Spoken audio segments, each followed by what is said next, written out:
अस्सलाम वालेकुम एवरीवन, मैं हूँ आसिया अली और मैं आप सबको खुशामदीद कहती हूँ अपने यूट्यूब चैनल अलमायदा पर। आज मैं बनाने जा रही हूँ फ़्रेंच फ्राइज़ पकोड़ा, जो बहुत ही टेस्टी बनने वाला है। और आज मैं आपको फ़्रेंच फ्राइज़ पकोड़ा की एक बेहतरीन रेसिपी देने जा रही हूँ। फ़्रेंच फ्राइज़ पकोड़ा कैसे बनता है, इस रेसिपी को एंड तक देखिएगा। चलिए आइए चलते हैं आज की रेसिपी की तरफ और देखते हैं फ़्रेंच फ्राइज़ पकोड़ा के लिए हमें क्या क्या चीज़ें चाहिए। फ़्रेंच फ्राइज़ पकोड़ा के लिए सबसे पहले जो चीज़ चाहिए वो है बेसन। बेसन चाहिए 2 कप। आलू चाहिए हाफ़ केजी और आलूओं को मैंने फ्राइज़ की शेप में काट लिया है। प्याज चाहिए 1 और प्याज को भी आपने इस तरह काट लेना है। हरी मिर्च चाहिए 5 से 6 और आपने हरी मिर्च को भी इस तरह काट लेना है। लाल मिर्च पाउडर चाहिए 2 टेबलस्पून, आप हस्बे ज़रूरत भी ले सकते हैं। नमक चाहिए 1 टेबलस्पून और आप नमक को हस्बे ज़रूरत भी ले सकते हैं। साबुत धनिया चाहिए 2 टेबलस्पून और मैंने साबुत धनिया को क्रश कर लिया है। तो आइए चलते हैं फ़्रेंच फ्राइज़ पकोड़ा की तैयारी की तरफ। सबसे पहले यहाँ पर एक बाउल लेना है, इसमें बेसन डाल देना है। बेसन डालने के बाद इसमें फ्राइज़ डाल देंगे, यानी कि जो चिप्स स्टाइल में हमने आलू काटे हैं वो डाल देंगे। बाद इसमें प्याज डाल देंगे।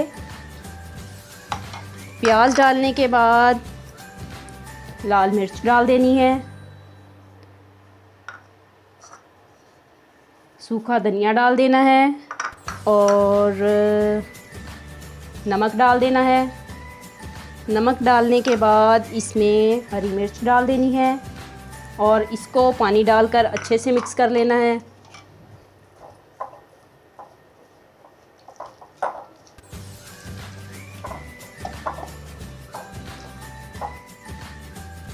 पकोड़ों के अमेज़े में पानी थोड़ा थोड़ा करके शामिल करना है, एकदम से पानी शामिल नहीं कर देना। अगर एकदम से पानी शामिल कर देंगे तो अमेज़ा जो है वो पतला हो जाएगा।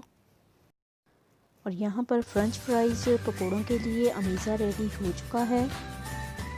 फ़्रेंच फ्राइज़ पकोड़ों का अमेज़ा रेडी करने के बाद अब मैंने यहाँ पर एक कढ़ाई ले ली है और इसमें ऑयल डाल दिया है हस्बे ज़रूरत। अब हम ऑयल के गर्म होने का वेट करेंगे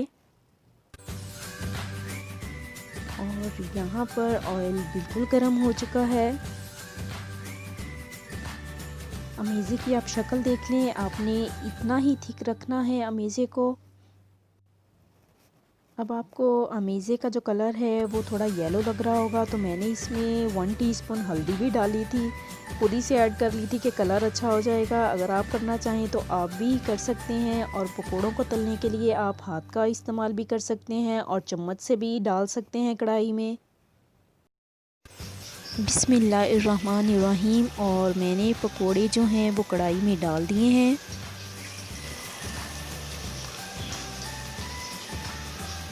इसी तरह से तमाम पकोड़े घी में डालकर फ्राई कर लेने हैं और यकीन जाने ये पकोड़े बहुत ही ज़बरदस्त बनते हैं।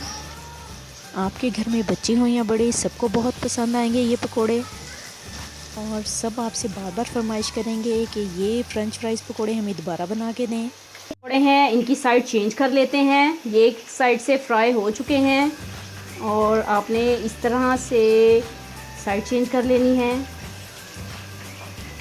और ये पकोड़े बहुत ही मज़े के ज़बरदस्त बनने वाले हैं। आप इस रेसिपी को ज़रूर ट्राई कीजिएगा।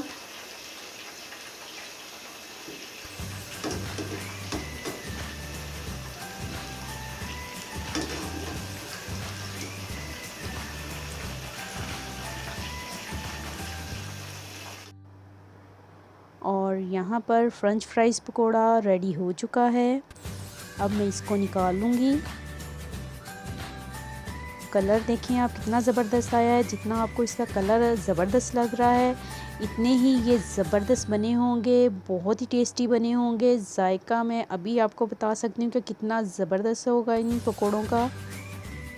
आप लोग सोच रहे होंगे कि मैंने ये पकोड़े खाए बगैर कैसे बोल दिया है कि ये पकोड़े बहुत ही टेस्टी बने होंगे। तो इस वजह से बोला है कि मैं इन पकोड़ों को बहुत बार घर में बना चुकी हूँ। यकीन करें ये बहुत ही ज़बरदस्त बनते हैं। और आप इन फ्रेंच फ्राइज़ पकोड़ों को केचप के साथ खा सकते हैं, इमली की चटनी के साथ खा सकते हैं और रायते के साथ भी खा सकते हैं। यकीन करें ये तीनों चीज़ों के साथ बहुत ही मज़ा देता है। अगर आज की ये रेसिपी फ़्रेंच फ्राइज़ पकोड़ा आपको पसंद आई हो तो इस रेसिपी को लाइक कीजिएगा, कमेंट करके बताइएगा मुझे वीडियो पर और शेयर कीजिएगा। और नए आने वाले लोगों को मैं ये कहना चाहूँगी कि वो मेरी वीडियो को लाइक करें, शेयर करें और मेरे चैनल को सब्सक्राइब करें और बेल आइकॉन के बटन को ऑल पे करें ताकि आने वाली तमाम वीडियोस के नोटिफिकेशन आपको मिल सकें। और इसी के साथ मैं इजाज़त चाहती हूँ। टेक केयर एंड अल्लाह हाफिज़।